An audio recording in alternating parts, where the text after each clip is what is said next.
Hey everyone, Dave Putz here from JKP Holdings. Alongside me, as always, Mr. Nathan Turner. Good day. Hello We there. have a great guest with us today, but before we get jumping on the guest, Nathan, it's been a few weeks since we met the Paper Source. We had a great time there. We're actually able to interview a bunch of people. It was Yeah. awesome. What'd you take back from that whole experience?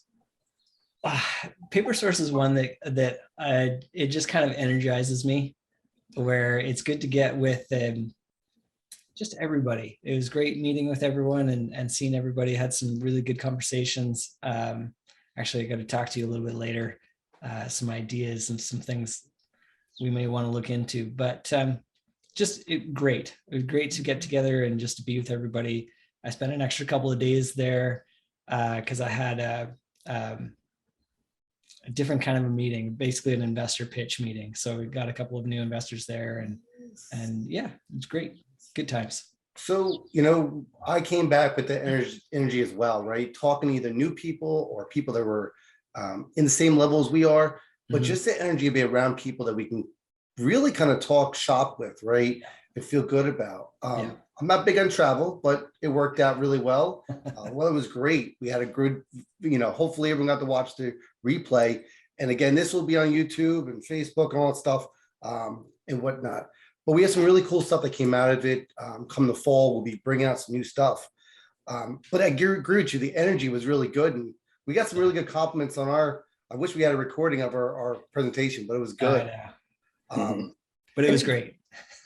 So one thing we've learned is talking with other people either educates us on something we didn't know or experiences we didn't have.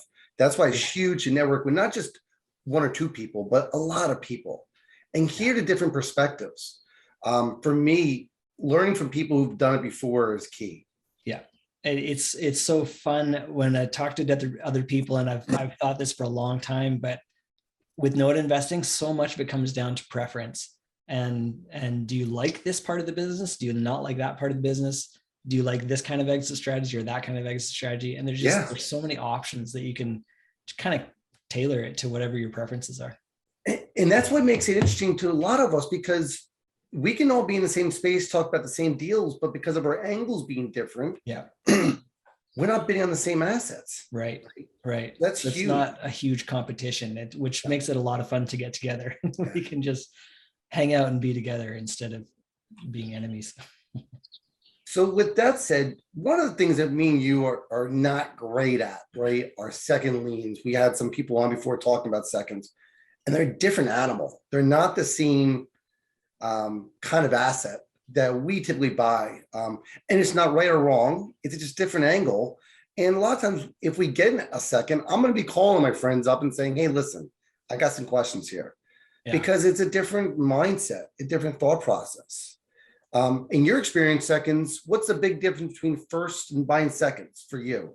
So I ended up buying, I think I've had 2 seconds in my lifetime. One of them was by accident, and then because I thought it was a first and it turned out to be a second. And then the other one was on purpose, but I actually had purchased the first and the second together. So the first, really. A lot of it, there's a few differences. Many times I like lower balance stuff.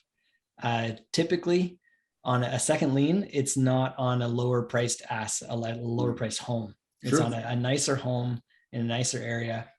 And that's great. I find that seconds tend to be a longer term strategy typically. And you're doing a lot more due diligence on the person instead of the house. And with the first, it's reverse. I don't care so much about the person. I care much more about the house. True. For me, you're right. It's all about the person and try and get that person to reperform. They really don't want to foreclose unless they really have to. Yeah.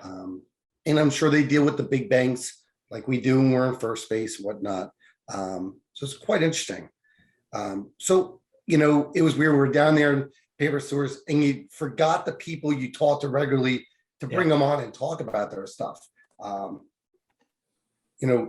Gerald, you've been someone in this space for a long time, right? You've seen the ebbs and flows of stuff, and your experience is awesome. We're envious of some of your experiences. So wanted you to come on and talk a little about seconds. Tell us a bit about how you got into notes, what introduced you to notes, what did you do beforehand? And now where are you at? Sure. Um, I worked in construction for about 30 years, heavy industrial, like oil refineries, power plants, municipal type projects, and it required a lot of traveling around. So I was looking for something to do that was closer to home and that I could kind of switch careers. And I ran into a guy named Ward Hannigan, heard him speak down in San Diego. And he was talking about buying at the trustee sale. So I went and took his training, and I spent an astronomical sum with him. I think I spent $4,000, which is, I'm joking about that. It was money well spent. I probably made a couple of $1 million off of the training I got from him. Uh-huh. And it kind of gave me an introduction into real estate and note investing. I mean, to me, note investing, it's not just notes. You have to know real estate as well. You have to know title, got to know, property valuations, bankruptcy. There's a lot of things involved in it, but that's where I got my first exposure. And then I went to one of Ward's, he does a reunion. Every year he'll bring together all of his students. And there was probably 200 people in the room. And Dean Engel spoke. And this was probably around 2003 or 4. Dean thinks it was 2005 or 6, but I thought it was a little bit earlier than that. But, it's so funny that Dean got up and spoke for a couple hours, and he had this book and tape set, like a CD or DVDs at that time. Mm-hmm. And it was like $1,000. It was called Note Buying Profits. And my wife punched me in the ribs. "You're not going to buy that, are you?" And I said, "Well, I don't know. It might be worth it." And so I did buy it. And, I bought so many book and tape sets over the years. A lot of them sit on the shelf. This one I bought. I used it. I dug into it. And I was kind of fortunate. It was one of those serendipitous times because a friend of mine worked over at Condor Capital. And Condor was a big hedge fund that was buying up a lot of distressed paper. They call it, scratch and dent stuff. And so he was trying to explain what he did. And I had gotten this introduction to note investing, this education. And so I was able to kind of put the two together. And for the first couple of years, I only bought notes from Condor. They were like my main source. I don't think I bought any notes from anybody else for the first 2 or 3 years. And part of what I did too, I was kind of like what do they call it? I was finding notes that I thought other people would like, and then I'd flip it to them and make a commission off of it. I might make $3,000 or $5,000 or, some dollar amount.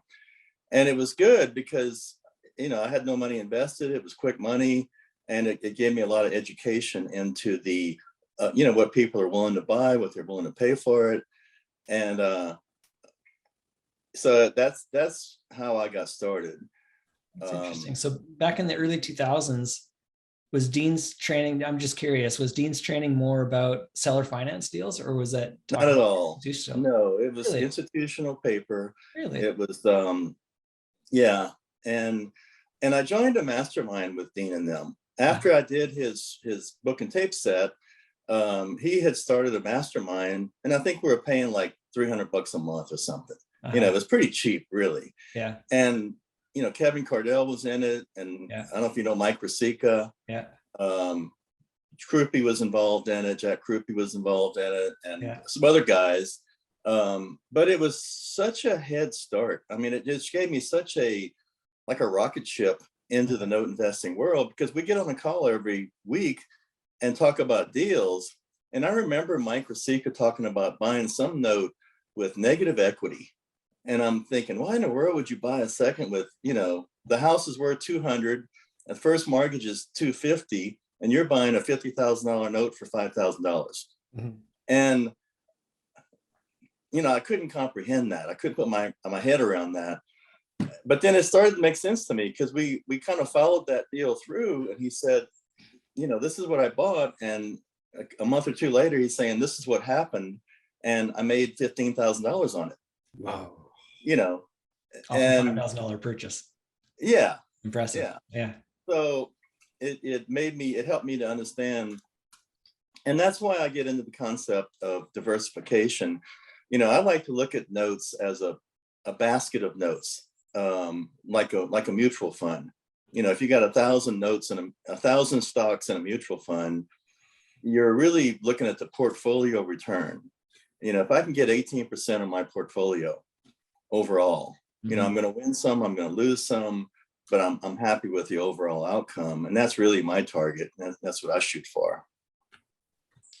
Definitely. And that was part of me and Dave's presentation and paper source was they're not all winners.